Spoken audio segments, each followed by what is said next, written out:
Hello लोगोफोर माबायदि दं आसा खालामो गासिबो मोजाङैनो दं होननानै नाथाय जों दिनैनि भिडिअ सावरायगोन दि माबायदि गार्लफ्रेन्ड लानांगौ एबा माबायदि केरेक्टारनि गार्लफ्रेन्ड लानांगौ फैदो बिदिब्ला बेफोरबायदि टप 7 पॉइंट्सखौ फारि फारियै नायलांदोनि नम्बर 1 मोजां मोननायखौ फोरमायनो थाखायनो मानि बेंकनि गोनांथि जानाय आरो डेटआव थांनाय हाबानि सिगाङावनो गोबां गाज्रियै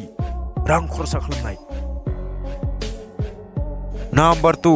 ओरैबायदि गार्लफ्रेन्ड नागिर नोंथांमोननि बिलफोरखौ शेयार खालामनो नागिरनाय नम्बर 3 ओरैबायदि गार्लफ्रेन्ड नागिर जाय गार्लफ्रेन्डआ नोंथांनि रयेल्टीनि अनगायै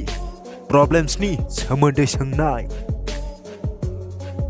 नम्बर 4 ओरैबायदि गार्लफ्रेन्ड नागिर जाय गार्लफ्रेन्डआ नोंथांखौ मोजां मोनो नाथाय नोंथांनि बडि आरो रांखौ नङा नम्बर 5 नोंथाङा एटीएम मेसिन एबा खाजाना नङा गुबुनजों लुटि जाबायल' थानो थाखाय नम्बर 6 नोंथाङा गावनि थार मोजां मोननायखौ दिन्थिनो सानदोंब्ला